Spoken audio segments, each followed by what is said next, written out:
F-7 BGI যুদ্ধবিমান উড্ডয়নের পরপরই বিধ্বস্ত হয় আছড়ে পড়ে উত্তরার মাইলস্টোন স্কুলের ভবনে। বিমানের পাইলট ছিলেন ফ্লাইট লেফটেন্যান্ট তৌফিক ইসলাম। বিমান বিধ্বস্ত হওয়ার পরপরই মাইলস্টোন স্কুলের আশেপাশে আগুন ধরে যায়। এতে হতাহত হয় স্কুল শিক্ষক শিক্ষার্থী সহ ওই ভবনের অনেকে। প্রত্যক্ষদর্শীরা জানান, বিমান বিধ্বস্তের সঙ্গে সঙ্গে একটি বিস্ফোরণের শব্দ পাওয়া যায় এবং আশপাশে আগুন ছড়িয়ে পড়ে।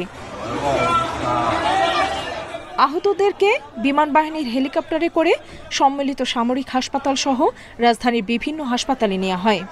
আমাদের পরিচালক হাসপাতাল, ইনস্টিটিউটের পরিচালক সহ সবাই ঘটনা ঘটার পর থেকে প্রস্তুত ছিল।